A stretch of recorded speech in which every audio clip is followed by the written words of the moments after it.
Your cat just walked up to you, looked you directly in the eyes, and then pressed his forehead firmly against your face, or your hand, or your chin, and held it there for a moment before walking away completely satisfied with himself. If you've never had a cat do this to you, it's one of the most oddly moving experiences in pet ownership. And if your cat does it regularly, you may have wondered, what is actually happening there? What does it mean? Today I'm going to tell you, and I think it's going to change how you feel every time he does it. I'm a veterinary behaviorist, and what you just witnessed is called bunting. It's one of the most direct and unambiguous expressions of affection and social bonding in the feline communication toolkit. But there's a lot more to it than just, "my cat likes me," and understanding the full picture makes the behavior even more meaningful.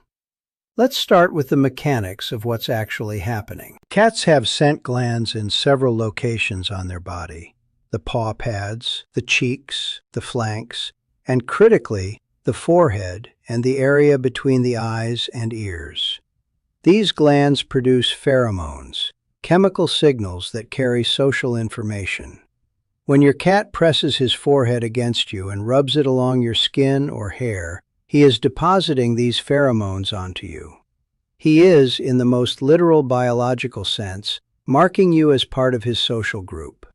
Now, I know marking sounds territorial and possibly not very romantic, but there's an important distinction in cat scent marking behavior between territorial marking and social marking. Territorial marking, the kind that involves urine or scratching, is about claiming space and communicating to other cats.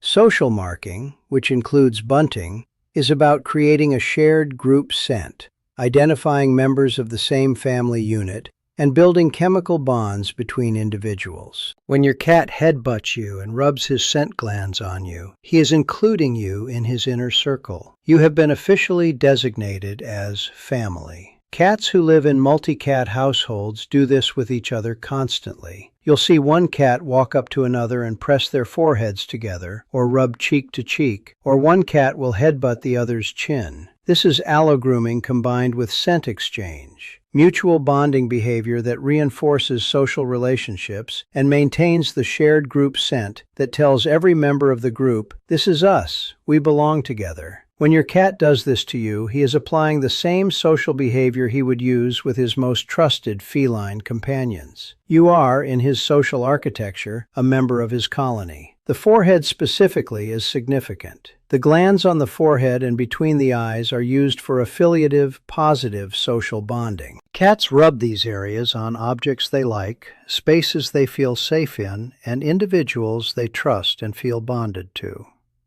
When a cat rubs his forehead on something, it's categorically different from rubbing with his cheeks or his flank. The forehead is reserved for the most positive, bonding-oriented marking. So the forehead headbutt is actually the most affectionate version of this whole behavior.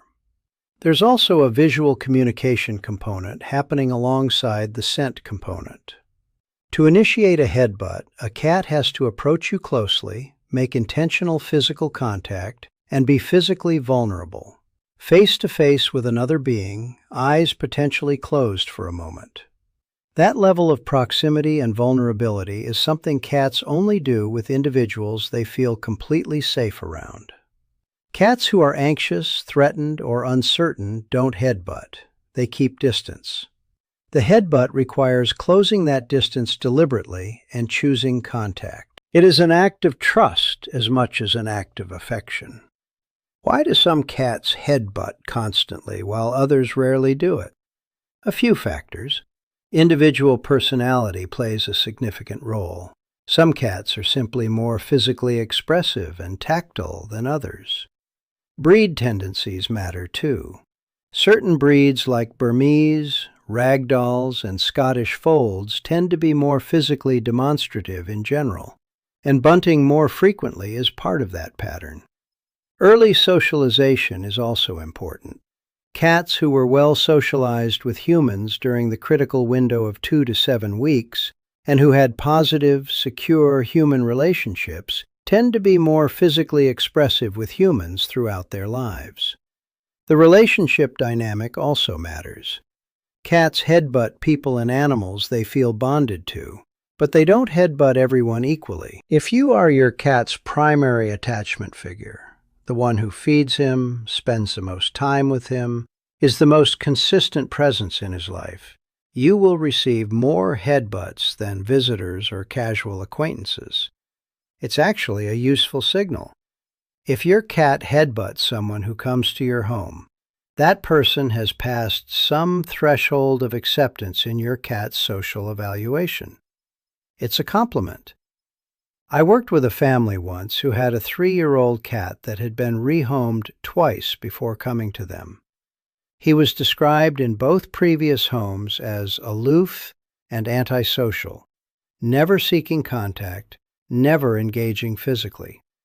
Within 4 months in his new home, he was headbutting the primary owner every morning when she got out of bed, every evening when she sat down, and whenever she came home. Nothing was wrong with the cat. The previous environments hadn't created the safety and consistency he needed to express this behavior. The behavior was always there. It just needed the right relationship to come out. There's a variation worth mentioning called the head press, which looks superficially similar but is completely different and medically serious.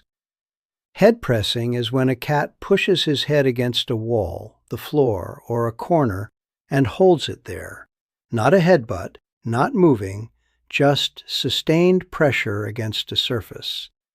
This is a neurological symptom associated with intracranial pressure, brain tumors, toxin exposure, or metabolic disease. If you ever see your cat pressing his head against a static surface rather than rubbing and butting against you or an object, that is a veterinary emergency. Do not confuse it with bunting. They look different, the context is different, and the appropriate response is completely different. So here's the practical takeaway. When your cat headbutts you, the most natural and meaningful response is to gently allow it and reciprocate the physical contact if the cat is still engaged. Don't pull away, don't make sudden movements, don't grab the cat. Just let the contact happen and follow the cat's lead on how long it continues. Some cats will headbutt and immediately walk away. The marking is the point, not a prolonged cuddle. Others will lean in and start a full rub against your legs sequence. Follow their preference. You can also initiate a gentle version of this yourself. Slowly bring your forehead or your hand toward a relaxed, comfortable cat and let him decide whether to press into it. Many cats will actively lean in when they're in the right mood. Never force head contact, but offered gently to a cat who trusts you, it's often welcomed. The thing I want you to sit with is this. Your cat does not need to communicate affection. He could simply coexist with you in the same space and be completely fine biologically. The fact that he walks over, makes deliberate contact with the most chemically significant part of his face, deposits his personal scent on you, and includes you in his social group, that is a choice. It's an active expression of a bond he has formed with you, and it happens through biology that is millions of years old and completely genuine. Tell me in the comments, does your cat headbutt you? And is there a particular time or context when it happens most? I always find this interesting to hear about. Subscribe if you're not already, because next week I'm covering why your cat snores, when it's completely harmless and when it's pointing to something that needs attention. I'll see you there.